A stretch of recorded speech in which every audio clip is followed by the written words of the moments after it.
Les jeunes retraités doivent apprivoiser leur nouveau statut. Une nouvelle vie sans stress, avec du temps libre, mais aussi des remises en question. Le Centre intercommunal d'action sociale de la communauté de communes du pays de Niederbrandt-les-Bains, avec À tout âge et l'association Brain Up, organise 3 séances intitulées « Bienvenue à la retraite ». L'objectif, accompagner les nouveaux retraités dans ce voyage. Donc on avait dit que c'était la fin d'une période, on avait dit que c'était aussi une nouvelle vie, et comme j'ai pu vous le dire au début, c'est surtout une continuité. Ils sont d'anciens gérants, contrôleurs, bouchers, pharmaciennes ou chauffeurs de poids lourds et retraités depuis quelques mois. Ils ne font plus partie des actifs, mais montrent qu'ils le sont toujours, actifs. En tout cas, ils préservent des liens sociaux. C'est pour ça aussi qu'on fait ces ateliers-là, pour qu'on puisse leur donner aussi un endroit où ils peuvent se retrouver, échanger et voir que voilà, ils peuvent se rencontrer pour plusieurs activités. Il y a beaucoup d'activités qui peuvent être proposées. Même à la retraite, on continue d'apprendre. La séance leur apporte quelques conseils à appliquer dans la vie de tous les jours pour bâtir de nouveaux projets de vie. Et profiter des gains. Depuis plus d'1 an, le casino de Niederbrandt-les-Bains met en place des animations bingo comme celui du vendredi 24 novembre.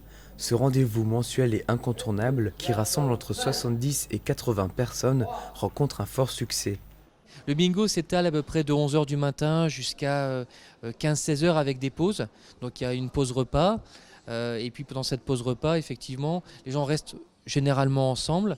Et puis parfois, pour certains, ils veulent multiplier les chances en allant jouer un petit peu aux machines à sous aussi. Donc ils profitent de ces pauses pour jouer et éventuellement gagner un peu plus encore que ce qu'ils peuvent gagner là. Tout au long de la journée, 24 parties sont jouées. À l'animation, on retrouve James Bond. Il a son propre fan club de plus de 500 personnes qui le suit à travers l'Alsace. Pour lui, les règles du bingo ne sont qu'une simple formalité. Dès que je dis un numéro, vous avez le carton devant vous, vous mettez le jeton dessus. Le premier qui a terminé la ligne écrit bingo. Chaque carton contient des grilles avec plusieurs numéros. Parmi les combinaisons gagnantes, il existe la quine qui s'obtient lorsque tous les numéros d'une ligne ont été tirés, la double quine pour 2 lignes remplies ou encore le carton plein. 76, 83 et 87. Oui. De nombreux lots sont à gagner, comme par exemple des coffrets et des chèques cadeaux. Mais ce qui fait la réussite de cet événement, c'est la mise en scène et le jeu d'acteurs des animateurs. On se transforme des fois en Elvis, en Anne de Tyrol, en curé, en Charlot, en Tahitien, on a toutes les versions quoi. Et ça amuse les gens au départ. Et après, j'ai plus de chance de les faire taire. Parce qu'un loto, c'est le silence. Tout le mois de décembre et pour les fêtes de fin d'année, le casino vous ouvre ses portes. Plusieurs rendez-vous sont programmés, comme par exemple les dîners spectacles ou la journée bingo du 22 décembre. Le samedi 2 décembre, traditionnel marché du Saint-Nicolas au centre d'Hoffwiller. L'événement attire une centaine de personnes. Depuis 7 ans, l'objectif n'a pas changé. Rassembler la population dans un esprit convivial. Situé à côté d'une école Stubel, Albert Schott est à la tête du projet. Il y a des stands un peu de bière de Noël, vin chaud, des knacks. Notre boulanger il a fait des pains spéciaux, quelques décorations de Noël. Le conseil municipal des jeunes, un chamboule tout. Parmi les différents stands, on retrouve Odélis de Johanne. Installée depuis 8 mois, l'unique boulangerie d'Hoffwiller met les bouchées doubles pour l'occasion. Alors il y a des pains spéciaux, des menelais, brioches, tresses, kouglof, bredele. Un jeu concours est organisé avec à la clé un menele géant. La personne qui trouvera le poids exact ou le plus près le gagnera. On peut trouver des cadeaux, des décorations fait main et de la restauration. Le conseil municipal des jeunes a confectionné un jeu de cible, une tradition à ce moment de l'année. Saint-Nicolas est toujours très vivace, je veux dire même dans les écoles, généralement le Saint-Nicolas passe, avec son petit âne ou pas, et on apprend quand même des chansons. Là, Saint-Nicolas pour nous reste quelque chose de très important. Les musiciens d'Hoffwiller et les enfants de l'école élémentaire ont interprété en fin d'après-midi des chants de Noël. Le Saint-Nicolas, qui s'est déplacé pour l'événement, les a récompensés avec des chocolats.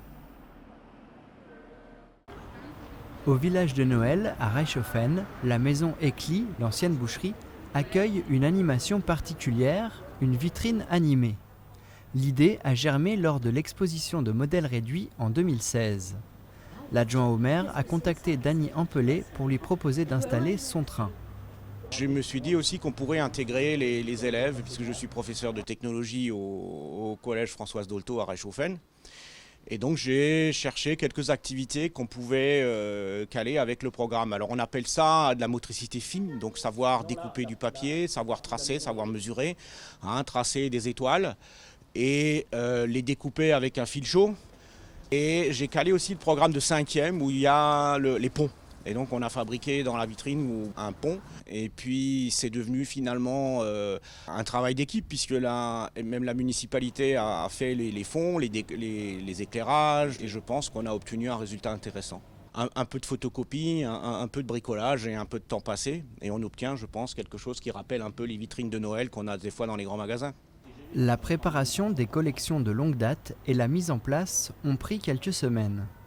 Les décorations sont réalisées en classe, comme ces flocons en origami découpés, ou encore des sapins créés de toutes pièces. Ça, c'est avec ce qu'on a tracé, quoi. Donc on a pris, comme là on a encore un peu les traces, ce qu'on a tracé. Et donc avec la machine, on passait au-dessus, puis encore un peu des petits bouts de côté.